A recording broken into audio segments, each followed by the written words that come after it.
soo dhawaada saaxiibayaal oo wiilkiina Sirta Flims sheekadeenu maanta waxay ku bilaabanaysaa nin taajir oo magaciisa la yiraahdo Song kaasoo maamula ka ahaa bangiga Busan subaxa kamida Song wuxuu u diyaar garoobay shaqadiisa wuxuuna gurigiisa kala soo baxay gabadhiisa Sasha iyo wiilkiisa yar ee Tom qorshihiisu wuxuu ahaa inuu marka hore labada carruurta iskuulka geeyo kadibna uu shaqadiisa aado laakiin markii uu gaadhiga soo fadhiistay Song wuxuu dareemay ur yaab leh balse taas waxdana kamuusan gelin isagoo xaaskiisa sagootinaya ayuuna gaadhiga dhaqaajiyay wax yar kadib Song wuxuu maqlay telefoon meel u dhow ka dhacaya wuxuuna gabadhiisa ku yiri qabo telefoonka laakiin gabadhii waxay tiri kani maaha telefoonkayga markaas ayuu soo baaray khaanada gaadhiga wuxuuna halkaas ka helay telefoon yaala arintaasna aad bay uga yaabisay wuxuuna isiri malaha darawalka ayaa iska leh markii uu telefoonka qabtay nin aan la garanin ayaa dhan kale ka hadlay oo yiri waxaan hayaa xog sir oo ku saabsan gaadhigaaga Song wuxuu qaatay inuu yahay tuug ama dadka wax khiyaana sidaa darteed markiiba uu ku damiyay laakiin Song wuxuu arkay in sawirka shada telefoonka saaran uu yahay sawirka qoyskiisa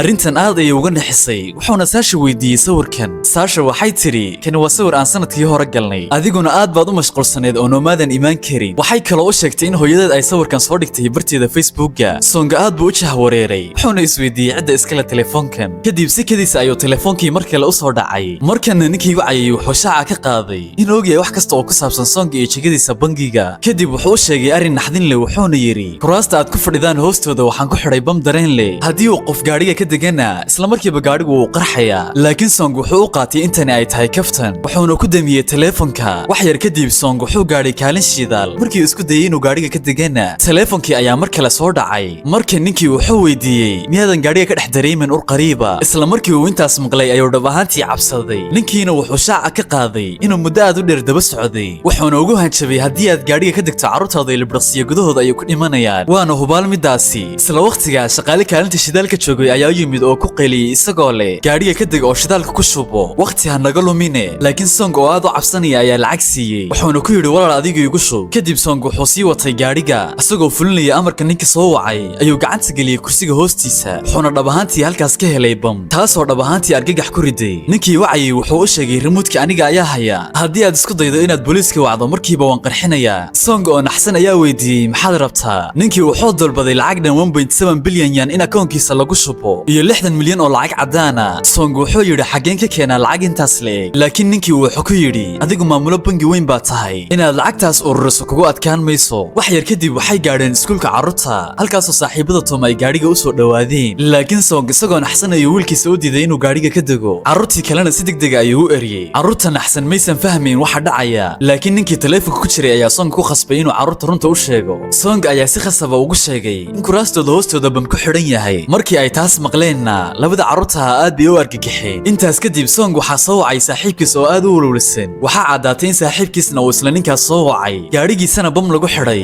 Song wuxuu weydiiyay goobta uu joogo wax yar kadibna wuu tagay halkaas wuxuu ku arkay in xaaska saaxiibtiis ay gaadhiga saaran tahay laakiin waxay doonaysay inay degto sababtoo ah maalintaas waxay u ahayd maalin aad u muhiim ah way rumaysan weyday sheekada bamka sidaa darteed Song si degdeg ah ayuu la hadlay wuxuuna ka codsaday inay wax yar gaadhiga sii saarnaato si khasab ah ayayna ku ogolaatay isla waqtigaas nin ayaa yimid oo Song ku qeyliyay maadaama uu wadada xidhay Song raaligelin ayuu bixiyay wuxuuna u dhaqaaqay inuu gaadhiga dhinac dhigto laakiin dhanka kale xaaska saaxiibtiis way ka daashay sugitaanka wayna iska degtay inkastoo looga digay ilbiraqsigii xigay gaadhiga ayaa si xoog leh u qarxay halkaas waxaa ku dhintay saaxiibkii Song iyo xaaskiisiiba maxay gabadhan si fiican hadalka ugu maqli weyday arrintan waxaa ka naxay dadkii goobta joogay iyo qoyska Song oo dhan waayo waxay xaqiiqsadeen in hanjabaadu ay dhab tahay carruurtiisu naxdin ayay la aamuseen qaraxa dartiisna bir ayaa lugta ka gashay Tom taasoo keentay inuu dhiigbax bilaabo Tom xanuun ayuu la qeyliyay Song si buuxda ayuu hadda u argagaxay ninkii wacay ayaa mar kale lacag dalbaday Song markuu arkay xaaladda wiilkiisa wuu ogolaaday inuu lacagta bixiyo wuxuu ka bariyay ninkii horta ii ogolow inaan wiilkayga isbitaal geeyo laakiin ninkii wuxuu yiri aniga waxba igama gelin haddii wiilkaaga uu noolaado ama dhinto iska daa inuu naxariistay ninkii dalabkii ayuu sii kordhiyay wuxuuna yiri Song waa inuu bixiyaa lacagta laga rabay saaxiibkiisa dhintay Song uu la dooday wuxuuna yiri in haddii lacagta intaas la eeg la saaro uu bangigu shaki gelin doono laakiin ninkii wuxuu shaaca ka qaaday horey ayaan ogaa lacagta badan ee ku jirta akoonada dalka dibadiisa ah Song oo qustay ayaa wacay shaqaale ka hooseeya wuxuuna u sheegay inuu helay fursad maalgashi oo cusub Song wuxuu ku yiri shaqaalihiisa si degdeg ah u qancay macaamiisha VIP-da ah si ay lacagtooda u geliyaan maalgashigan shaqaalihii uu ogolaaday wuxuuna la hadlay macaamiil laakiin lacagtii la helay ma gaarsiisanin intii ninku dalbaday Song oo walwalsan ayaa dalbaday liiska macaamiisha VIP-da ah si uu isagu ula hadlo wax yar kadib Song wuxuu la hadlay macaamiilad aad u muhiim ah wuxuu wuxuuna isku dayay inuu u sheego in fursadan oo kale ay mar qura nolosha soo marto. haweenaydaas aad ayay u xiisaynaysay arrintan, waxayna sheegtay inay hadda iibisay dhul, laakiin waxay tiri ka hor intaanan go'aan weyn gaadhin waa inaan ninkayga la tashtaa. laakiin Song ayaa ku adkaystay mar waqti ma haysano, waana inay dadajino. balse arrintaas haweenaydii shaki ayay gelisay, wayna diiday inay wax go'aana gaadho. isla markiiba ninkii soo wacayay ayaa yidhi aan ku bilowno lacagta caddaanka ah, wuxuuna Song ku amray inuu xaaskiisa waco si ay lacagta u keento. Song oo waddo kala haysan ayaa xaaskiisa wacay, wuxuuna ku amray inay bangiga lacagta oo dhan kala soo baxdo oo ay goob ugu keento. arrintan xaaskii aad ayay uga naxday, waxaa u sii dheeraa inay teleefanka ka maqlaysay oohinta wiilkeeda, taasoo cabsida ku sii kordhisay. laakiin Song wuxuu u xaqiijiyay inay wax walba hagaagsan yihiin. Saash ayaa iyaduna hooyadeeda u sheegtay waan fiicannahay hooyo, kan yarna isaga ayaa iska ooyaya. hadda xaaskii Song waxay tiri booliiska ayaan wacayaa, laakiin Song ayaa si degdega uga digay oo yidhi waxaasoo kale ha samayn. Song oo walwalsan ayaa ku yidhi sidaan ku idhi samee, markaas ayay xaaskiisii ogolaatay. dhanka kale saldhigga booliiska saraakiishii ayaa baadhiyay qaraxii hore u dhacay, waxay daawanayeen kaamirooyinka CCTV-ga halkaas uu Song kula hadlayo saaxiibkii, waxaana muuqatay inay doodayaan. waxay kaloo arkeen in Song uu goobta ka dhaqaaqay wax yar ka hor inta uusan qaraxu dhicin, taasoo shaki gelisay inuu isagu ogaa qaraxa. sidaa darteed waxay tuhmeen in Song uu yahay dembiilaha, uuna saaxiibkii u dilay colaad dhex taallay awgeed, halka dhab ahaantii muuqaalka uusan waxba samaynayn. dhinaca kale wax yar kadib Song wuxuu gaadhay bangiga hortiisa, wuxuu arkay xaaskiisa oo timid, laakiin waxay wadatay saaxiibtii. arrintan Song aad ayuu uga walwalay. xaaskiisa bangiga ayay gashay si ay lacagta u soo saarto, halka saaxiibteed ay timid gaadhiga Song oo ay daaqada gargaraacday si ay ula hadasho. laakiin Song oo cabsanaya ayaa u tilmaamay inay ka fogaato, gaadhigiina wuu ka dhaqaajiyey. markii ay lacagta soo saartay, Song wuxuu xaaskiisa ku yidhi sida ninkay wacayaa uu rabo, boorsada dhig boostada horteeda. xaaskii way yeeshay, laakiin wax yar kadib waxay sheegtay in nin dheer uu soo aadayo, si yaablana uu u soo eegayo. Song markuu taas maqlay gaadhiga ayuu dhankooda u waday, wuxuuna xaaskiisa ku yidhi hadda halkaas ka tag. laakiin markii Song meesha gaadhay, booliiska ayaa ninkii qabtay iyadoo xaaskiisu caawinayso. Song neef ayaa ka soo go'day, isagoo mooday in hadda isaga iyo qoyskiisu ay badbaadeen, balse rajadii way burburtay markii ninkii teleefanka ku jiray uu yidhi booliiska oo aad sheekada ku soo dartay waxay ahayd khalad aad u weyn, sida adiguba daawada aadan ilaa hadda muuqaalka layg saarin oo aadna u hilmaamto inaad channelka subscribe tiraahdo oo aad nagu soo biirto, waayo waan jecelahay in daawada sidaadoo kale u wanaagsan uu nagu soo biiro. haddii aynu soo noqono muuqaalkeenna, kadib ninkii wuxuu bilaabay tiro. Song iyo carruurtiisuna dhimasho ayay isku diyaariyeen, laakiin si kadisa gaadhiga ma ahayn waxa qarxay ee waa boostadii uu lacagta dhigay. goobtii oo dhan waxaa qariyay qiiq iyo dab, laakiin nasiib wanaag xaaskii Song way badbaaday, wayna la hadashay. Song oo naxsan ayaa gaadhigii halkaas ka kaxeeyey, ninkii wacayayna wuxuu weli dalbanayay lacag isagoo leh qiimo kasta ha ku kacday lacagta waan rabaa. isla waqtigaas booliisku waxay arkeen CCTV kale oo muujinaysa Song oo jooga goobta uu qarax labaad ka dhacay. tani waxay u xaqiijisay inuu isagu dhammaan ka dambeeyo falalkan, waxaana baadidoonkiisa u kala baxay dhammaan booliiska oo dhan. dhanka kale Song wuxuu wacay shaqaalihiisii, wuxuuna ogaaday in lacagtii weli aysan dhammaystirnayn. Song isagoo xanaaqsan ayuu ku qayliyey, kadibna ninkii wacayay ayuu ku yidhi wala lacagta aan haya ayaan ku soo shubaya ee carruurta ii daa. laakiin ninkii si cad ayuu u diiday, wuxuuna yidhi ilaa aan ka helo lacagta oo dhammaystiran wax heshiisa ma jiro. waxaa u sii dheer wiilkiisa Tom dhiig badan oo ka baxay awgeed wuxuu ku sigtay inuu suuxo. Song mar kale ayuu ka baryay in wiilkiisa isbitaal loo ogolaado, laakiin ninkii wax naxariisa ma muujin. wax yar kadib askari booliis ayaa Song u yimid oo ku amray inuu gaadhiga ka soo dego. Song uu diiday, wuxuuna si xawaare loo kaxeeyay gaadhiga si uu isbitaal u raadiyo. booliisku tallaabo adag ayay qaadeen, waxaana dabagalay baabuur badan iyo helikobtar. ugu dambeyn booliisku waxay hareereeyeen Song, waddadiina way ka xidhantay. sarkaal ayaa u yimid oo ku yidhi soo deg. Song wuxuu ku khasbanaa inuu runta sheego, wuxuuna yidhi kuraasta hoostooda bam ayaa ku xidhan, wuxuuna raaciyay haddii aadan isii dayn aniga iyo carruurtayduba waan qarxaynaa. booliisku way naxeen. wax yar kadib waxaa la keenay kooxda miina baadhista, taliyayaashana waxay snipers ku amreen in la togto Song haddii ay carruurta soo degaan. kadib sarkaalad dumar ayaa u timid Song oo ka bariday inuu carruurta sii daayo. Song oo qusan ayaa u diiday, wuxuuna tusay shaashada teleefanka ee wicitaanku ku jiro. sarkaaladii way fahantay in xaalku halis yahay, sidaa darteed waxay siisay biyo iyo raadiyo si booliisku u maqlaan waxa socda. markii ay xoogaa booliiska ka durkeen, Song raadiyaha ayuu teleefanka ag dhigay, wuxuuna isku dayay inuu ninka la hadlo, laakiin wax jawaaba ma helin. kadib fariin qoraaleed ayaa u soo dhacday oo leh horta raadiyaha dibadda u tuur. Song wuu ku khasbanaaday uuna tuuray, booliiskuna yaab ayay la aamuseen. kadib Song dadkii ayuu eegay, wuxuuna fahmay in ninka wacaya uu dadkan ku dhex jiro. hoonka gaadhiga ayuu yeedhiyey, wuxuuna maqlay in isla codka hoonka uu ka yeedhayo teleefanka ninka wacaya. tani waxay caddaysay in ninka u dhow yahay. ilbiriqsiye kadib Song wuxuu dadka dhexdiisa ka arkay nin teleefan ku hadlaya, laakiin waxba ma samayn karin. booliiskana waxba umuusan sheegi karin. ninkii wuxuu Song ku yidhi haddii aad nolol iska caadiya ku noolaan lahayd tani ma dhacdeen. wuxuu xasuusiyey 6 sano ka hor markii Song uu ka shaqaynayay bangiga, laakiin inta uusan hadalka sii wadan khadkii ayaa go'ay. booliiska ayaa jaray jaray isgaadhsiinta aaga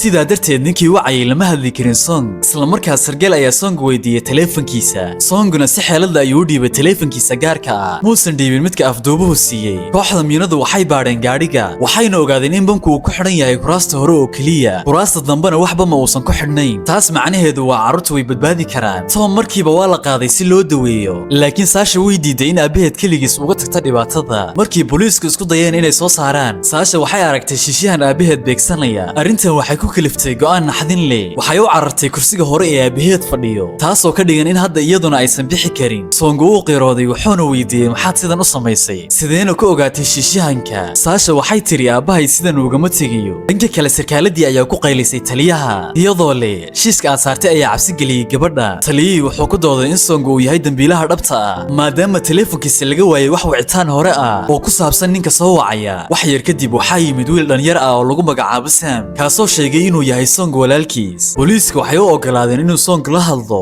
si uu gabadha uga soo dhaadhiciyo in la badbaadiyo markii Sam uu gaadhiga soo galay wuxuu shaaca ka qaaday sir naxdin leh waa isla isaga qofka soo wacayay Song oo xanaaqsan ayaa qabtay laakiin Sam ayaa ku hanjabay inuu bamka qarxinayo wuxuuna yiri dhimashada kama boqo waayo waxaan waaye ma haysto dadkan aan waxba galabsanna way la dhimanayaan Song aad ayuu u naxay wuxuuna ballan qaaday inuu lacagta wada keeni doono balse gabadha loo daayo waxaa la yaab leh in Sam ogolaaday bamka ayuuna wax yar joojiyey Saashana way degtay laakiin kadib wuxuu sheegay inuu saacadda bamka shiday 18 daqiiqo oo kaliya ayaana hadhay wuxuuna yiri gabadha ayaan kaxaysanayaa haddii lacagta la waayana waan dilayaa intaas markuu yiri Sam gabadhii ayuu kaxaystay wuuna dhaqaaqay booliisku ma joojin waayo waxay u haysteen Song walaalkiis Song ayaa hadda si waaliya gaadhiga u kaxeeyay oo ka daba tegay booliis badan ayaa soo eriyaday dhanka kale xaaska Song oo TV-ga daawanaysay ayaa naxday markay aragtay nin sheeganaya inuu Song walaalkiis yahay booliiska ayay wacday oo u sheegtay in ninkaas uusan ahayn walaalkiis laakiin goor dambe ayay ahayd Samna uu ka qarsoomay wax yar kadib Song wuxuu wacay madaxiisii wuxuuna u sheegay inay tahay arrin nolol iyo geeri u dhaxaysa lacagna uu ka deynsaday laakiin ninkii si cad ayuu u diiday wuxuuna u sheegay in Song uu macaamiisha lacag badan ka qaatay fasax la'aan bankiguna dacwad musuqmaasuqa ku soo oogi doono Song uu rajo dhigay ugu dambeyntiina wuxuu wacay xaaskiisa wuxuuna ku yiri lacagta akoonada ku jirta oo dhan u wareeji ninka kadib Sam ayaa soo wacay oo ku yiri imowda ka maraakiibta goobtan Song waxay xasuusisay dambigii uu galay 6 sano ka hor waxaan arkaynaa 6 sano ka hor Song oo ahaa shaqaale caadi ah bangigu wuxuu khiyaano iyo suuqgeyn beena ku dabtay shaqaalaha warshadkiimka si ay u maalgashadaan markii suuqu dhacay dadkaas hantidoodii way burburtay dadkaas waxaa ku jiray haweeney uur leh oo sabool ahayd taasoo hantideedii oo dhan gelisay laakiin Song halkii uu ka caawin lahaa wuxuu tirtiray cadaymihii oo dhan wuuna qariyay khiyaanada bangiga falkaas foosha xun awgiis madaxdiisu way dilacsiiyeen oo ka dhigeen maamule haweeneydii uurka lahayd ayaa u timid Song iyadoo ooyaysa ayayna weydiisay qaab ay lacagteeda u hesho laakiin Song oo dama indhatire ayaa iska indhatiray hadda waxaa caddaatay in haweeneydaas ay ahayd Sam xaaskiisa maantana Sam wuxuu u yimid argoosi waqtiga hadda Sam wuxuu watay Saasha waxaa u soo dhacday fariin lacaga 1 bilyan yan yaa soo diray Sam wuxuu yiri tani way dhacday sababtoo ah dacwadii aan bangiga u haystay ayaan ku guuleystay hadda shaqaalaha warshadu fursad cusub ayay haystaan Song wuxuu yimid dekada u dhow warshada kiimikada halkaas oo ay ku yaalaan boorar lagu dacweynayo bangiga halkaas wuxuu ku arkay gabadhiisa oo gaari kale ku xidhan Song isagoo xishoonaya ayuu gabadhiisa raali geliyay wuxuuna u sheegay inuu noloshiisa damac dartiis waxyaalo khaldan u sameeyay haddana uu ciqaabteeda marayo Sam ayaa yimid oo gaariga Song soo fuulay Song ayaa mar kale cafis weydiistay wuxuuna ballan qaaday inuu u dagaalami doono dhibanayaasha oo dhan laakiin Sam uu diiday wuxuu u sheegay in isaga iyo xaaskiisu ay dacwad fureen si ay qaran u qabsadaan ay deen u soo qaateen deynkaas ayaa ku batay xaaskiisuna way xamili weyday ugu dambeyntiina iyada iyo ilmihii uurka ku jiray way dhinteen Sam wax walba wuu waayay kadib Sam wuxuu Song ku amray inuu gaariga badda geliyo si qaraxu uusan gabadha u gaadhin Song gaariga badda ayuu ku riday laakiin inta uusan bamku qarxin gaarigii biyaha ayuu galay Sam wuu suuxay Songuna wuxuu isku dayay inuu soo badbaadiyo laakiin wuu ka soo saari kari waayay wax yar kadib bamkii wuu qarxay laakiin Song si uun buu ku badbaaday booliiska ayaana soo saaray markii ay saraakiishu weydiiyeen Sam waxaa loo sheegay inuu dhintay dacdadan kadib Song wuxuu go'aansaday inuu noloshiisa bedelo wuxuu wacad ku maray inuu u dagaalamo shaqaalaha aan waxba galabsan dadweynaha ayuu la hadlay wuxuuna qirtay khiyaanada bangiga iyo dambiyadiisa wuxuu kaloo qirtay inuu isagu tirtiray cadaymihii rasmiga ahaa laakiin hadda cadaymihiisa ayaa ku filan in la ciqaabo dambiilayaasha ugu dambeyntii waxaan arkaynaa Song oo gaari wada madaxiisii ayaa soo wacay oo ka baryayay inuu joogsado wuxuuna ku yiri shaqadaadii waan ku soo celinayaa ee hanagu markhaati furin laakiin Song isagoon dhegeysanaya taleefanka ku damiyay tani waxay cadaysay in ilaa uu cadaalad ka helo uusan joogsan doonin haddii aad ka heshay muuqaalka like saar channelkana subscribe dhe oo nagu soo biir haddii aad nagu cusub tahay qaybta faaladana waxaad nagula wadaagtaa filim aad jeclaan lahayd inaan soo khulaasayno waxayna ku kulmi doonaa muuqaalkan xiga